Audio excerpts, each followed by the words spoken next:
Once again, it's on. You know what time it is.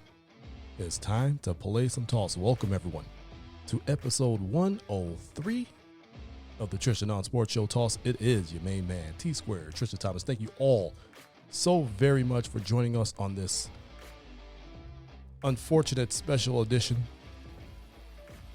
of Toss. Y'all know what I'm talking about by now. It is the Packers season wrap. Can't believe I'm playing or doing this show right now. Let's just rip the Band-Aid off and get right into things. It is the Packers season wrap. Now, this is a show that I did not think I'd be doing currently. I feel that I'm doing this show way too soon. Much like last season, after an NFC championship loss at home, as the number one seed, I felt I did that show, that season wrap way too early. I felt that was a team that was built to win it all. And I'll admit, I felt that maybe last year was the last best shot at it. But the Green Bay Packers proved me and many others wrong. They came back and somehow were even better this season in 2 of the 3 phases of the game. And trust me, we will go in on special teams in a little bit. But in 2 of the 3 phases, they were a better team this season than they were last season. Another 13-win season, another number one seed, another first-round bye, home field advantage once again. Everything was lining up for you. Every team in the playoffs, you'd already beaten. Every team in the NFC playoffs, you had already beaten.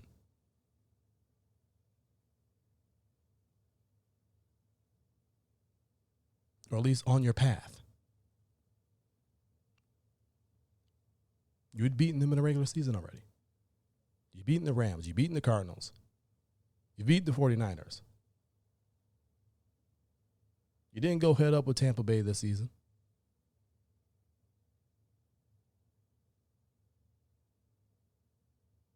But all those teams you had beaten. You'd learn something from those wins in the regular season. You could then apply that knowledge to the postseason, but instead, we're sitting here talking about a 13-10 loss to the San Francisco 49ers. And take nothing away from the 49ers. After that first drive of the game, and we'll talk about that in a little bit, by the Packers, where A.J. Dillon scored the touchdown, a nice methodical drive by the Packers to open up the game. That defense got lathered up.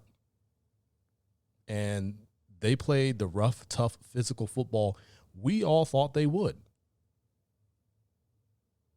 At least most of us. I knew this was not going to be a cakewalk. I understood this was going to be very difficult, especially as the Niners had gotten healthy defensively. You saw how they played once they got guys back and throughout the second half of the season, and how they played to even get into the postseason, beating the Rams in the final week of the regular season, and the way they pretty much shut them down, took that win in overtime. I was with various family members during Wild Card weekend. And I remember saying, as we all watched San Francisco beat Dallas, I said San Francisco was the one matchup I did not want to see. And the media made, I would say other media outlets made it, because I'm a part of the media too. So the other media outlets made a big deal about how San Francisco's run game was, and Deebo Samuel, and Deebo Samuel, and Deebo Samuel. And Deebo Samuel really didn't do the all-world things that they said he was going to do in that playoff win against the Packers. But that was all the talk. They're going to run over the Packers.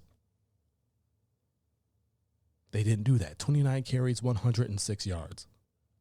That's what San Francisco did against this Packers defense.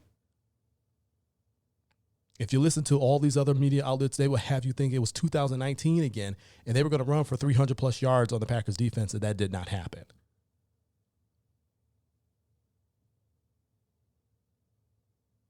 What I was afraid of was that clock control offense, them being able to run the ball.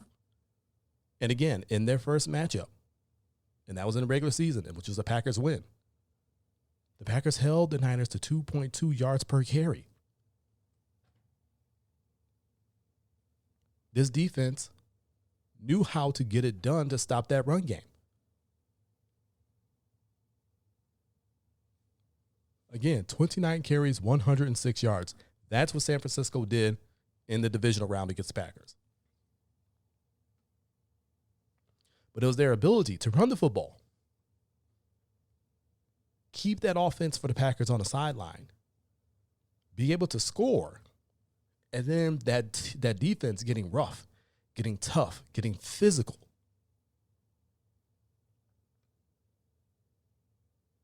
That has the ability to wear on you as the game goes on, especially if you're out there for snap after snap after snap, which is what the Niners run game is capable of making you do. Methodically go down the field, run the football, go straight at you, punish you. And eventually in that fourth quarter, you start to break down.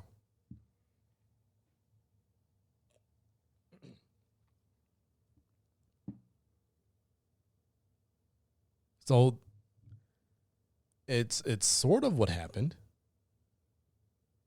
But we'll talk about that in a little bit. Again, it's another disappointment for the Packers as the 1 seed. You're out of the playoffs on a 13-10 loss. Let's talk about the good before we get to all of the things that went wrong, right? Let's talk about what good happened in that game.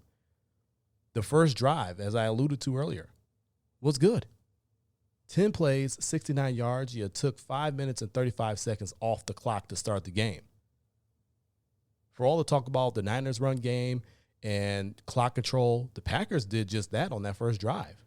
Nearly 6 minutes, 10 plays. You go and you score a touchdown, A.J. Dillon. That would be the only offensive touchdown scored in the entire game by either team. It was a good drive, and it led you to believe, like, okay, if this is how they're going to do it, Packers can win this game. Now, if the defense is up to the task, if they answer the call as they have all season long, and remember, you got Zadarius Smith back, you got Jair Alexander back. I mean, you had some guys back that were slated to be big, huge, gigantic pieces on your defense all season long, but you pretty much lost them for all the regular season, and now they're back for the playoffs. That's going to make your defense better, and guess what it did? This defense answered the call all night long, except for one play, and it was critical, and we'll get to that in a bit. But for most of the night, they answered the call. For as rough and tough and physical as the Niners defense has a reputation of being, and they are, so is the Packers defense. You can't really throw on them.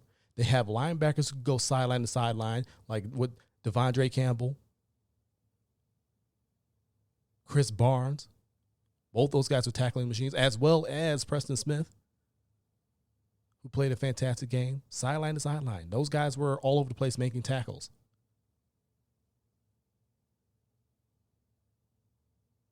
That secondary with Jair back, and he played limited snaps, but in the snaps that he did play, he made things very difficult for the opposing team. Stokes, Rasul Douglas, those guys made life hell. The safeties, Adrian Amos had an interception. Darnell Savage played well before he went out with injury. That secondary showed how elite they are. That entire defense showed how elite they are. They only allowed 212 yards. And technically, 0 points, but it would be 6 points given up. Did not allow a touchdown. Came up with critical stops, came up with a critical turnover to snuff out a drive that more than likely would have been a scoring drive. Again, the Adrian Amos interception. Rashawn Gary and Kenny Clark were game wreckers. Rashawn Gary was probably the best pass rusher on the field in that game, Saturday night. You talk about a field that has Bosa on it, on the other side. Rashawn Gary was the best pass rusher on the field in that game. Zadarius Smith came back and he got a sack, and I tweeted at the 2-0 double on Twitter that if Lambeau had a roof on it, it would have been blown off on that Zadarius Smith sack. And who knows, that may be the last time we see Zadarius Smith in Green Bay as a Packer. We'll talk about the future in a little bit.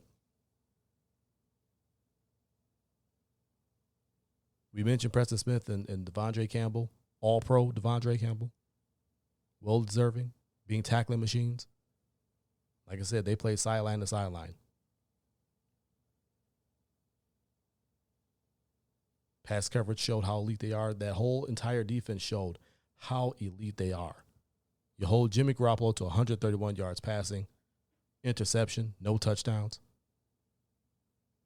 That defense answered the call as they had all season long. They answered the call. They were up to the task.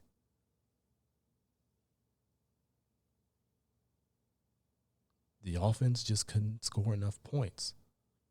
And special teams, like I said, we'll get to them in a little bit. Let's get to the things that went wrong. And there were key moments in this game that stand out to me that went wrong. And it's kind of an alarming trend. The first thing you notice, and it's something that has been occurring all season long, but again, when you get to the playoffs, you're playing the best of the best. You're not playing cellar dwellers. Whoever you're playing, you're in the divisional round. And whoever you're playing at that point, it has to be a pretty good team to have gotten to that point. They have to be playing pretty damn well to be at that point in the playoffs. So what you did in the regular season may not necessarily work against a team at that point in the playoffs.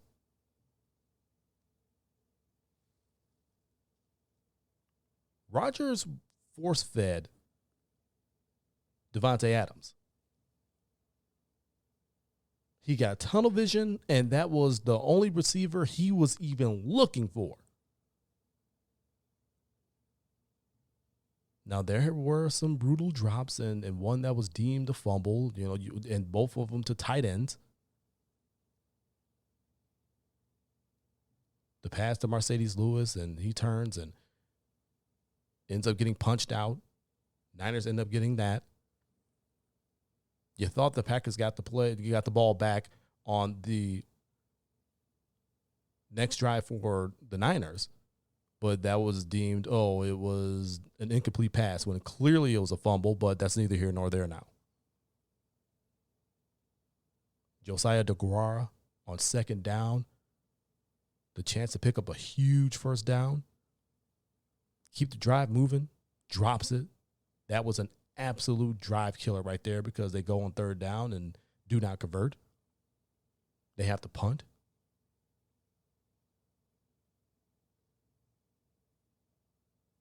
A terrible pass to Randall Cobb, which was his only target of the game.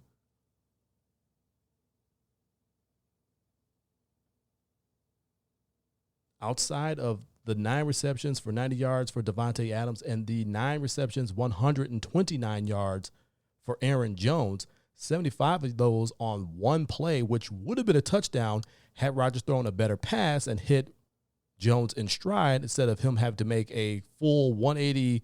You might as well call it a 360 catch because he had to turn around, to catch the football, then turn back around to continue running.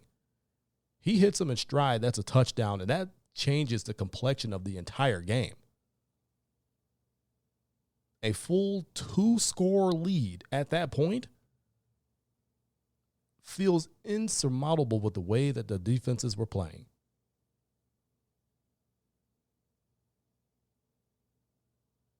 But outside of those two, you have one reception for 6 yards, and that was to Allen Lazard.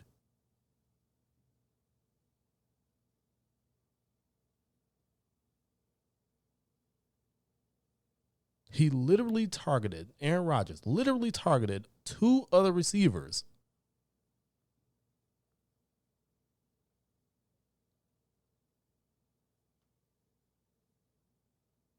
And 2 tight ends.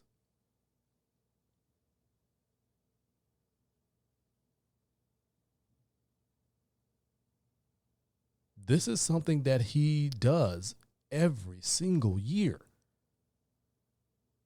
He hones in on Adams, and that's the only guy that he wants to go to because apparently it's the only guy he trusts, even though he lobbied to get Randall Cobb back on his team, and he didn't even use him in the playoffs. Did not utilize his talents.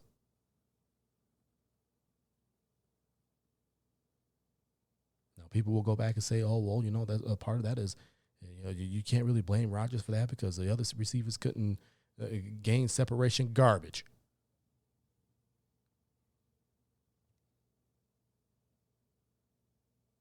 That's absolute garbage because on their final offensive drive, Rodgers throws it to deep double coverage to Davante Adams when he had an over the middle of the field completion and a first down to keep the drive moving to Allen Lazard. And I'm talking that's as wide open as you can get. Nobody around him. Perfect play. You got Davante Adams on a go route. Clears that space out. You got Lazard right over the middle on an in route. And he could pick up a pretty decent chunk of yardage, too, because nobody was around him. You pick up a huge first down. You get extra yardage. You're getting yourself to at least field goal range, I believe, if memory serves me correctly. Would have been a huge score. Rather than a touchdown or field goal, it would have been a huge score. But you didn't. You forced it into double coverage to Davante Adams. You fail. And you don't get the ball back. Niners bleed the clock. And we'll talk about one critical play on that drive in a minute. Actually, no. You know what? We'll talk about it right now. Because it goes into what I'm talking about. So after you force-fed or try to force-feed the ball into Davante Adams and fail into double coverage, you punt the ball away. Now the Niners, they go into their 4-minute offense because now all they need is a field goal after the events that had transpired. It's a 10-10 ball game at that point. All they need is a field goal. So they have to get into field goal range. Jimmy Garoppolo has a thumb and shoulder injury. He's not going to be slinging the ball all over the yard. And again, 11-19 for 131 yards, a pick, and no touchdowns. I think had he even been healthy, he still wouldn't be able to sling the rock all over the field because that Packers defense is elite. That's just how good they are. But you give the ball back to the Niners, and they go into 4-minute offense, and they start running. And they pass a little bit, but they start running. And Jimmy Garoppolo got away with a lot of bad passes. He got away with a lot of passes that could have been interceptions and pick sixes. Packers were not able to take advantage of some of those, but then the ball just bounced the Niners' way on some others.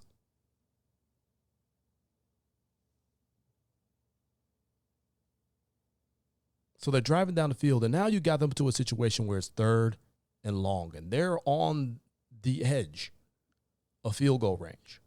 of makeable, comfortable field goal range for Robbie Gould. Robbie Gould has said himself in interviews earlier in the season that, from 50 plus, he does not feel comfortable. That's not really his range. He knows where his range is at this stage of his career. 50 plus is shaky for him. But on a cold night like that past Saturday night, ball as hard as a brick, not really going to be effective from kicking from long distances. You need to get as close as possible. You have the Niners in a situation where you can knock them out of comfortable field goal range, make them possibly punt and get you the ball back 3rd and 7. The entire stadium, everyone watching around the world, watching this game, knew that Garoppolo was not going to throw this football. They were going to run it. It's 3rd and 7. And yet, you let Deebo Samuel run and pick up the first. That is my one gripe with the defense that night. That was if there was a stop that you needed to make, that was the one. 3rd and 7. You keep them out of makeable field goal range on a night like that, and you cannot come up with that stop. Granted, the defense had been put in some really jacked up situations all night long by special teams, by this offense. They've been put in some really bad spots and were able to come out on top, able to win their battles, get off the field, give this offense a chance to go down and get points, which unfortunately did not happen outside of that first drive. Yeah, they got a field goal, but that goes to special teams. Which, if you're going to put this game on anybody, and like I said, there's blame to be had for every single unit. But if you want to look at what cost you that game, despite what anybody might tweet, despite what anybody might write, what anybody might say, special teams cost the Green Bay Packers a playoff victory. Special teams cost the Green Bay Packers an NFC championship game berth, quite possibly a Super Bowl championship.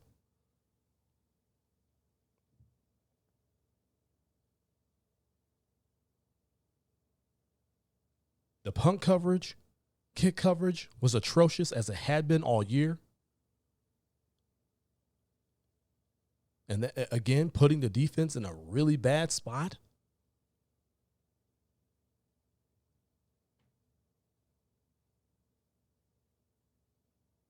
The big uh-oh moment for me came at the end of the first half.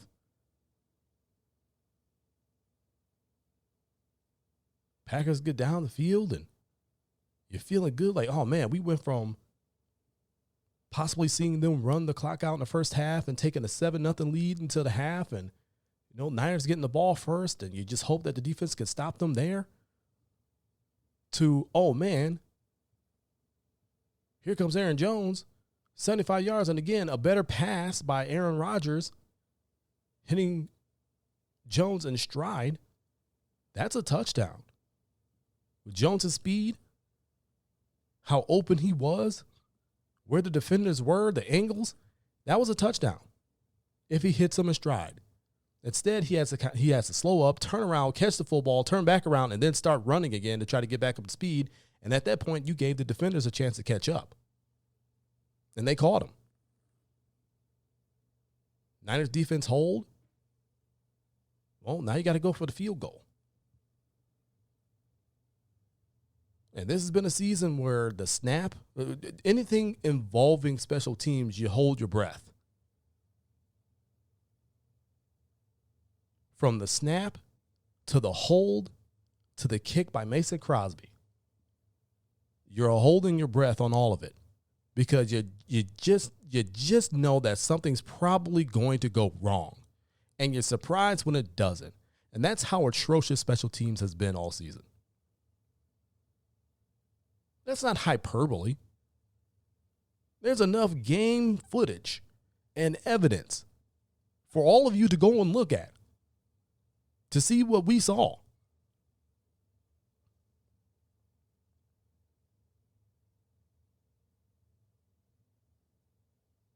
The whole operation was jacked on that kick. The snap was not that great.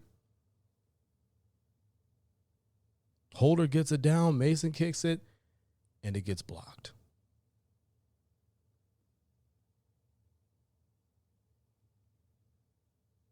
So instead of going up 10-0 at the half, you now go up.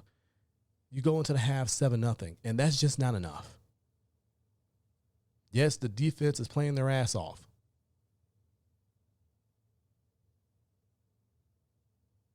But you want to put them in a much better spot.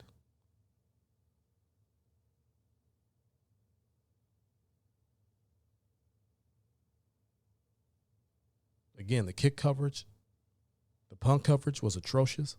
They kept putting the defense in awful situations.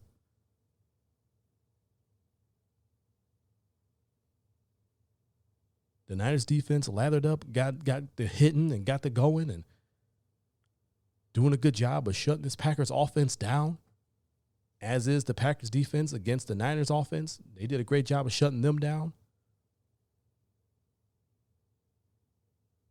3 now by the Packers. You definitely hated to see it. Now they got a punt, and they're close to their end zone, and here we go. Bojorquez gets blocked. Nobody on Green Bay is aware of where the ball is, but the Niners sure are aware of where it is. They pick it up. They run into the end zone for a touchdown.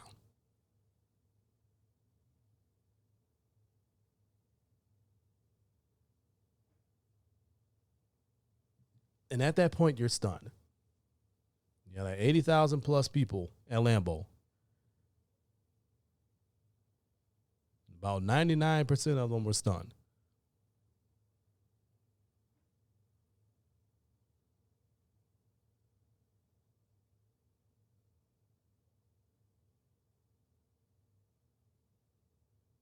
Then when you let the Niners bleed the clock out, and again, the defense could not get the stop on 3rd and 7 to keep them out of makeable field goal range.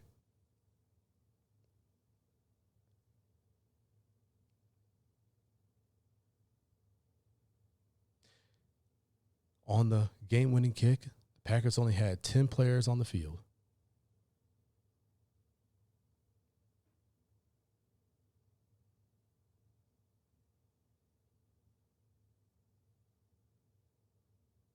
Robbie Gould hits the game winner. San Francisco's moving on to the NFC Championship game, which we now know will be against the Rams after their amazing game, knocking out the defending champion, Tampa Bay Buccaneers. They got a shot to host a Super Bowl at home this season, much like Tampa Bay did last year.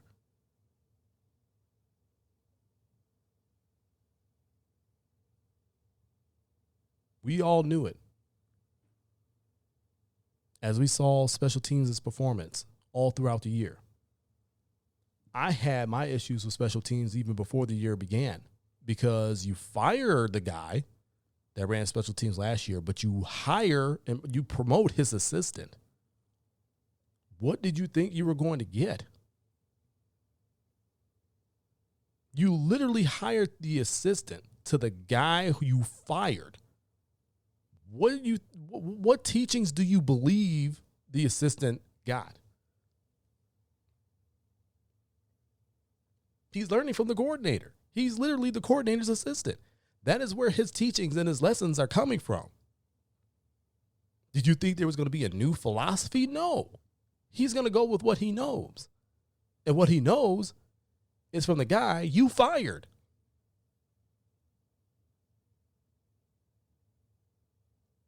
That's when I had an eyebrow raised about it.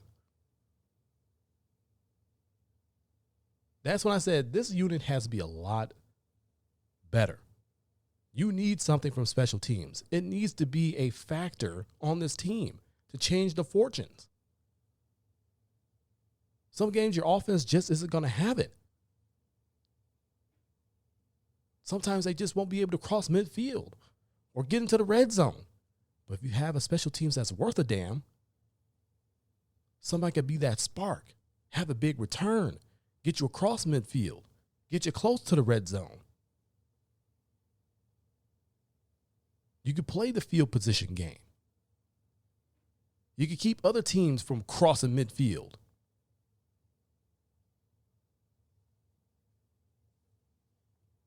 But that's not what happened. And as the season progressed, we all knew in the back of our minds, special teams is going to cost the Green Bay Packers a game when it matters most. And here we are on the Packers season wrap here on Toss. Because special teams cost the Packers that game. Again, we ran through the scenarios, 3 big ones, including special teams.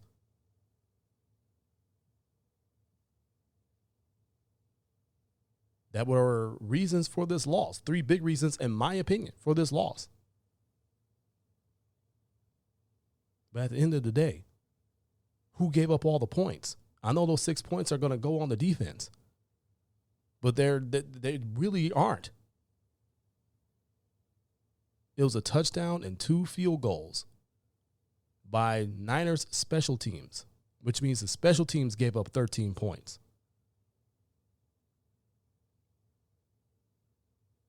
And they coughed up another 3.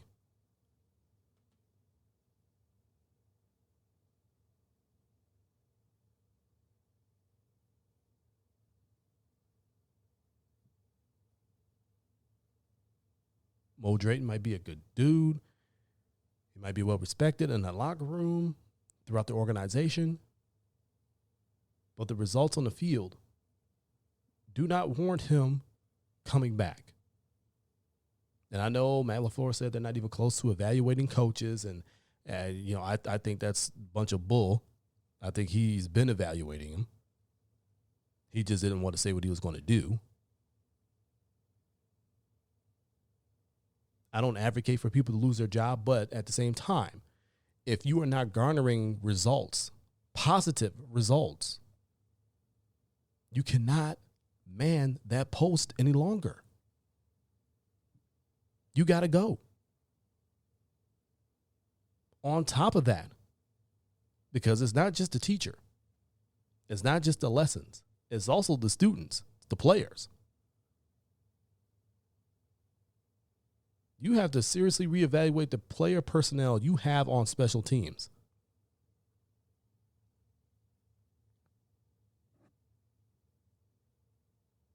Because that's an issue. Special teams, not once did I look at special teams and think, oh, you know what? They're getting better. They're getting better. Never once. I'm always constantly holding my breath and just waiting for the next big return to be allowed, the next blocked punt, the next blocked kick, the next muffed punt.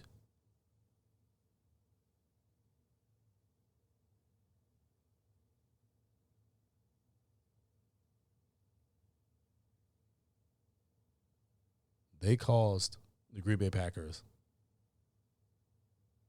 to lose that game. They gave up every single point.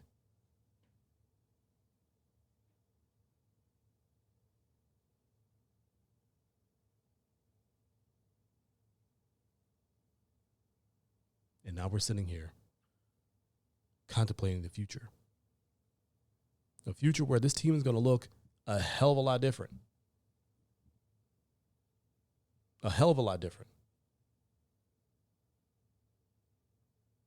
Of the guys that have, I'm going to say they have contract issues. Decisions that are going to have to be made on contracts or they're free agents. And that's why I say contract issues, because not everybody's situation is the same. Listen to this list of guys that I just went through and just jotted down that have a contract issue. Again, whether they're a free agent, whether they need restructuring, whatever the case may be, this is the list of players that have contract issues and why this team is going to look very different next season. Zadarius Smith, definite issue there because he signed a pretty fat contract. He had a major back surgery. He got back for the playoff game, but He ain't exactly been healthy. Rasul Douglas, Kevin King, Devondre Campbell, again, all pro. You got to find a way to sign him. You got to find a way to sign Rasul Douglas too. Adrian Amos, Smash has been great for you since you signed him a few years ago. Mason Crosby, I mean, do you just completely cut ties with him and go find a kicker in a draft, or what? The Bengals having pretty good luck with getting a kicker drafted this year. McPherson. Preston Smith, Dean Lowry, Lucas Patrick, Dennis Kelly, Billy Turner, Mercedes Lewis, Robert Tunyon, who I think might come back on a prove-it deal. You know, he had the ACL tear. You just don't know. MVS, Randall Cobb, which I do not see him coming back next season. I think he's on the books for like $9 million. I don't foresee the Packers paying that at all. And then, of course, the big two, Devontae Adams, who has earned and deserves a fat new contract, and Aaron Rodgers, who we know about his one-on-one deal. You know about his desire to want to be in Green Bay. Sounds like everybody is supposedly on the same page. You know, that situation is something. I'm still trying to weed through details on that, but that's going to have to be an extension, a restructure, and everything else. So, I mean, you're looking, that's a long list of players that have some sort of a contract issue where you're going to need to make a decision on them. Packers currently sitting at like $45 million over the cap. I trust in Goot and Russ Ball to figure all that out. They are very good at what they do to make that happen. The team will look different. I think they might be more okay than what it looks like at this moment. I know it's hard to see the forest when you're amongst the trees, but you got to give it some time. But this team is going to look different, and it just begs the question, was this the last best shot at a Super Bowl championship?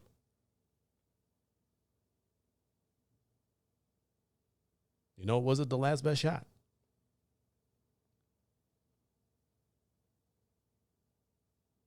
Team's going to look very different.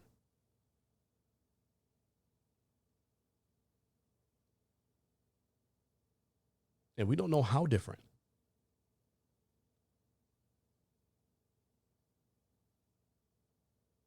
I know Matt LaFleur said in his season-ending press conference that, you know, he apologized, saying, you know, he's sorry that, you know, essentially, I'm paraphrasing, but essentially he's sorry that they let everybody down, and you're going to get the best version of them next season. Are we? I mean, are we? 3 straight 13-win seasons, 2 straight number 1 seeds, 2 exits from the playoffs as a number 1 seed.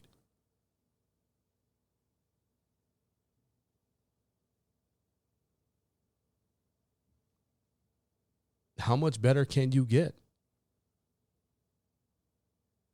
How wide is that window?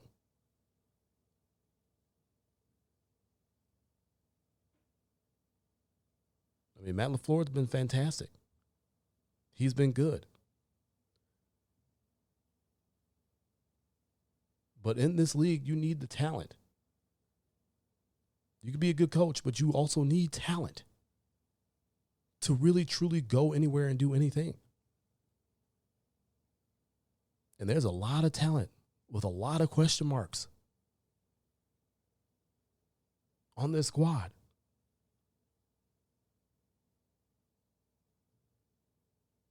The cap situation is difficult. That's going to keep you from holding on to a lot of that talent. Will we see the best version